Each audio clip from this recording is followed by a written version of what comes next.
Hello and welcome to this edition of World at War. I'm your host, Mohammed Saleh. On this show, we've told you about how China has built the world's biggest navy.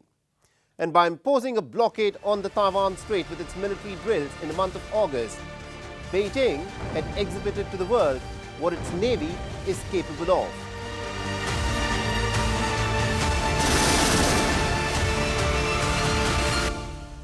But China is unlikely to be content dominating the seas in East Asia in the Western Pacific. There is now an increasing consensus that China may soon develop an Indian Ocean wing of its navy. It is estimated that by 2035, a little more than a decade from now, Beijing may seek to deploy a minimum of 2 aircraft carriers in the Indian Ocean region. Consider this. Presently, at any given point of time, there are a minimum of 5 to 8 Chinese naval ships that are on the prowl in the Indian Ocean. And this number is only likely to increase as days go by. So here's a question. Legally speaking, can China send its naval vessels deep into the Indian Ocean? Now, according to mare liberum, which is Latin for the freedom of the seas, an idea that was propounded by the famous Dutch jurist Hugo Grotius from the 17th century, the high seas belong to everyone. And this means that Chinese Navy has as much right as the navy of any other nation to ply through the high seas. On the 10th and the 11th of November, India deferred its user trial of the Agni series nuclear-capable ballistic missile. The reason for this was the suspicious movement of a 22,000-ton Chinese surveillance ship, the Yuan 6, close to the Indian Ocean region. The Yuan 6 is a sister ship of the Yuan 5, a third-generation tracking ship of the Yuan series that is specifically designed for monitoring the trajectory of long-range ballistic missiles and also satellite launch vehicles. The Indian Navy has made it clear that it will not allow the Yuan ships to enter into the country's exclusive economic zone, which extends to about 200 nautical miles into the sea. In the month of August earlier this year, the Yuan 5, remember, had docked at the Sri Lankan port of Hambantota in the teeth of India's protests. And to this day, China has not come clean on what its spy ship was doing in the Indian Ocean waters. But India takes a very hard view of any Chinese military or dual-purpose vessels in the Indian Ocean. For instance, in 2014, Sri Lanka's decision to allow a Chinese nuclear-powered submarine, the Changzheng 2 in Colombo, had become a diplomatic flashpoint. In 2019, the Indian Navy had shunted out a Chinese naval ship, the Xi'an 1, after it had veered very close to the Andaman Islands. In 2020, the presence of 2 Chinese surveillance ships near the Andaman Islands had sparked a similar concern. According to the US Naval War College, China at this moment has over 100 warships and submarines that it can deploy for operations in the Indian Ocean region. The Indian Ocean region is of paramount importance for Beijing's trade. 80% of the global oil trade transits through the Indian Ocean region, and of this, 9.3 million barrels of oil flows into China every single day. Exports constitute 20% of China's GDP, and a large portion of this transits through the Indian Ocean region. These sea lines of communication are also a crucial part of China's Belt and Road Initiative.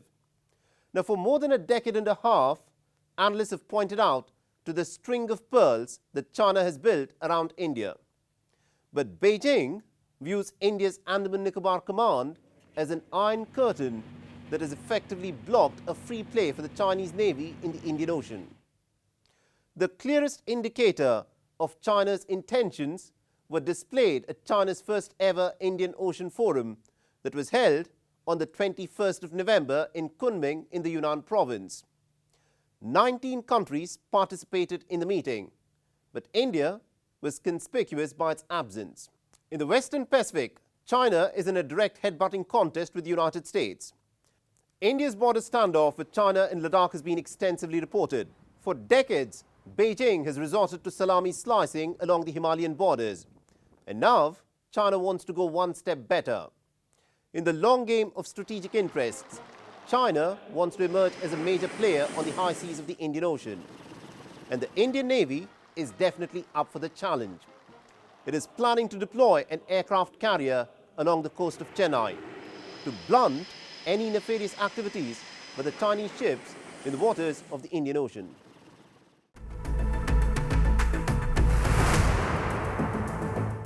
Amateurs talk strategy while professionals discuss logistics. These are the words of General Omar Bradley, who served as the first chairman of the Joint Chiefs of Staff of the United States between 1949 till 1953. And the longer a war drags on, the more pressing becomes the problem of logistics.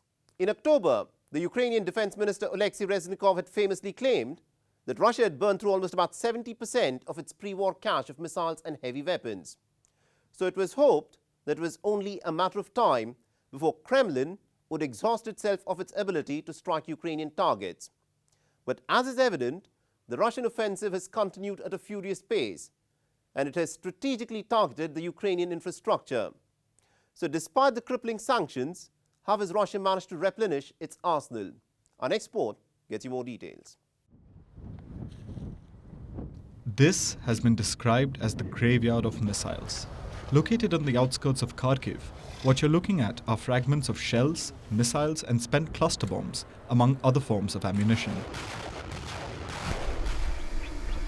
According to estimates, Russia is firing a staggering 20,000 rounds of artillery shells per day. While Ukraine, on an average, is hitting back at the Russian troops with 7,000 rounds. For context, the United States produces just 15,000 artillery shells per day. There is now a mad scramble to procure and send weapons to the front lines. More than anything else, this war is now a test between the Western defense manufacturing complex and the weapons manufacturing capacity of Russia and its allies. To send across the message that Moscow has cranked up its defense manufacturing, Dmitry Medvedev posted a video of himself inspecting a missile manufacturing facility on the outskirts of Moscow. Much of the firepower deployed by Ukraine on the front lines has been poured in from the United States. Washington has supplied a total of 924,000 artillery shells of 155 mm howitzers, more than 8,500 Javelin anti-tank systems, 1,600 Stinger anti-aircraft systems, besides hundreds of vehicles and drones. The United States has also sent its advanced air defense systems, such as NASAMS. Contrary to expectations, the freezing temperatures will not freeze the battle lines. There was much jubilation on the streets of Kherson when Russia announced its retreat from the city. But the mood in the now Ukrainian-controlled city has turned sour. The power grid has been knocked out. Water and gas supplies have been cut. The constant barrage of Russian artillery from the other side of the Dnipro River has forced people to flee to safety. Those bombardments make me so scared. I was a child of war and now I'm a granny of wartime. We want to leave for Kyiv now because it's so scary here. We will go to Kyiv and then to Ternopil. We will wait it out there. We hope we will be back home soon. The Russian media has been granted access to the Zaporizhzhia nuclear power plant. Controlled by the Russian military but operated by the Ukrainian technical staff, what is interesting is that Russia now claims to have issued Russian passports, labor contracts and even Russian bank cards for the Ukrainian staff to receive their salaries. We are present in the main control room of the generating unit number 6. The personnel are supervising the technology process here. The staff are licensed and operational. We can see perfectly well that they are calm, self-confident, and have enough knowledge and skills to ensure nuclear and technological safety and security of Zaporizhzhia nuclear power plant. The IAEA had sounded an alarm earlier in the week when all 4 nuclear power plants in Ukraine had been knocked off the national grid. The power was later restored, but with no end to the barrage of Russian missile and drone strikes, the possibility of an accidental radiation leak looms large in the falling snow in Ukraine.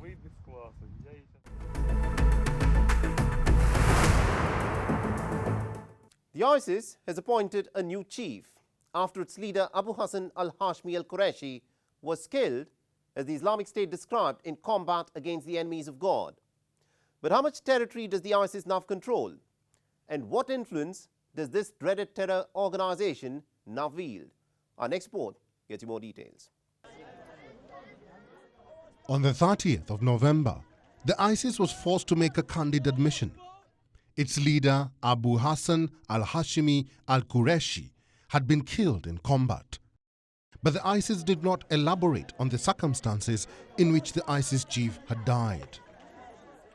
It later emerged that the ISIS chief blew himself up after his secret hideout was surrounded by the Free Syria Army, a little-known shadowy outfit that is backed by the West and has been fighting against both the ISIS and the Bashar al-Assad government. This is for the first time that a senior figure of the ISIS had been killed in southern Syria, after the ISIS was territorially routed in Iraq in 2017 and Syria in 2019. The dreaded terror outfit has largely slipped into the shadows. It now exists in some pockets of Syria and Iraq, where the governments have not been able to exert their control. But in Afghanistan, the ISIS is fighting a bitter tough war with the Taliban. In the northern Afghan city of Abak, at least 19 people were killed and 24 others injured when an explosive device was detonated inside a madrasa. Most of the victims are said to be poor, young students who are studying at the madrasa. No group has taken responsibility for the blasts. But the Taliban was quick to blame the ISIS. When the hardline Islamists stormed to power in August 2021, it was widely expected that the deadly attacks on civilians would cease. But blasts like these have happened in a disturbing regularity, where worship places of ethnic minorities, girl students, and places of learning have been repeatedly targeted. On the 30th of September, a suicide bomber blew himself up at the Kaj Educational Center in Hazara neighborhood in Kabul. 54 people were killed, of which 51 were young girl students.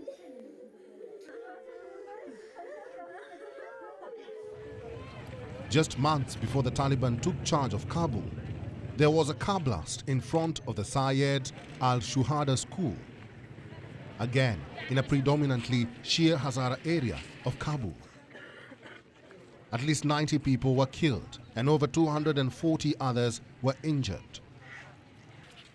And again, most of the victims were very young girls in the age group of 11 to 15 years. Despite the promise of security for ethnic minorities and civilians, there seems to be no end to the violence and bloodletting in Afghanistan.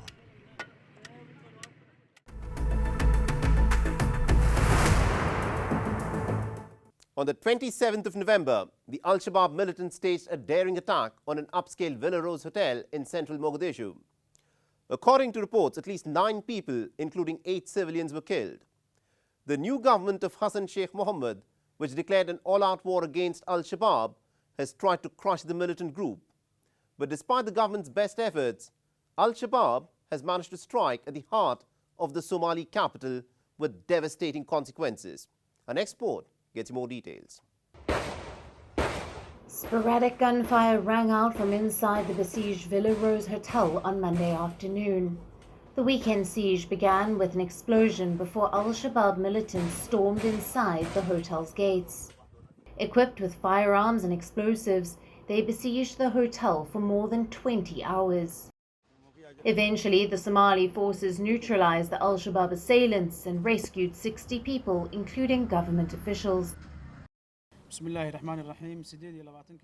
The siege of the Villa Rosa Hotel has been concluded as of 28th November. 5 of the 6 fighters who attacked the hotel were killed, and 1 of them committed suicide. In the course of their attack on the hotel, the militant attackers have killed 8 civilians who were staying in the hotel at the time the attack took place. As a result of the attack, 60 people have been evacuated by security forces and no civilians have been injured. The Somali parliament postponed a scheduled session of both its houses due to the attack. Villa Rose is not far from the presidential palace and is located in one of the most fortified parts of Mogadishu. Housing a popular restaurant, Villa Rose is frequented by ministers, government and security officials for meetings. Hotels and restaurants have been frequently targeted by Al-Shabaab, along with military bases for government troops and foreign peacekeepers. Such militant attacks have intensified recently, mainly in response to the pursuit of an all-out war policy on the federal government. Just a month ago, on the 29th of October, 2 explosive-laden cars blew up minutes apart from each other in Mogadishu. At least 121 people were killed and 333 injured in the deadliest attack in 5 years. In August this year, at least 21 people lost their lives in a 30-hour-long siege of the Mogadishu hotel. Al-Shabaab still controls large swathes of central and southern Somalia, but they have been losing ground steadily in the face of a renewed offensive by Somali forces, aided by local militias. The United States has described Al-Shabaab as one of Al-Qaeda's deadliest wings. Since the beginning of this year, an estimated 613 civilians have been killed and 948 others wounded in violence. Most of these casualties have been caused by IED explosives. The death toll is the highest since 2017. The Islamist terror group's central aim is to topple the Somali government and enforce a strict version of the Sharia law. And despite the best efforts, the government of Hassan Sheikh Mahmoud has so far failed in making any headway against Al-Shabaab.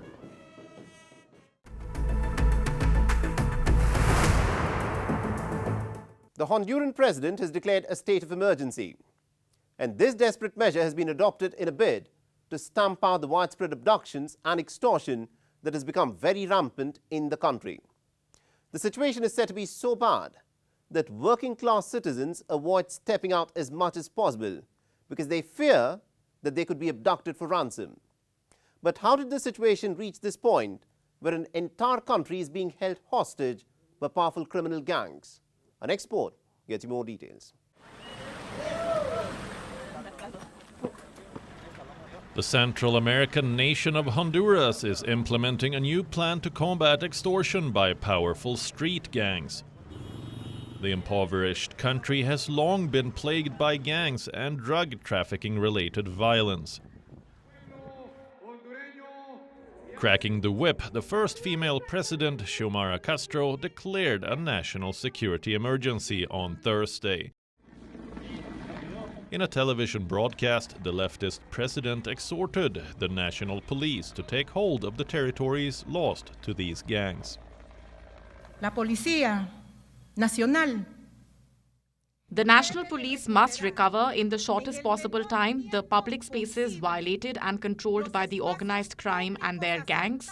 To strengthen this strategy of immediate recovery of lawless territories, neighborhoods, villages, municipalities and departments, I declare a national security emergency and command the National Police. This declaration has been due to the pressure of protests by taxi and bus drivers. 58 transportation workers have been murdered since the beginning of this year through October. The scourge of extortion is so widespread that some businesses and people pay a levy called war tax in exchange for protection. These extortions, mainly by the Mara Salvatrucha MS-13 and Mario Barrio 18 groups, have worsened recently. The modus operandi involves telephone calls, although gangs are getting increasingly innovative. We want to explain the modalities of extortion. These happen through extortion phone calls, which is the most common one, also through extortion notes, as well as extortion through social media. There is also a rise of new extortion methods. Criminal gangs, through abductions and extortion, earn a staggering $737 million a year. To put this in perspective, money earned through extortions make up over 3% of Honduras' GDP. Honduras, along with neighbors El Salvador and Guatemala, is referred to as the Triangle of Death. In 2020, the homicide rate reached a disturbing 37.6 per 100,000 inhabitants in Honduras. Violence by drug trafficking gangs, coupled with grueling poverty and unemployment, compels nearly 800 Hondurans to leave the country every single day. About 20,000 police personnel have been deployed on the streets as part of the national emergency. But it will be a long time before the common people in Honduras feel a sense of security, return to their streets again.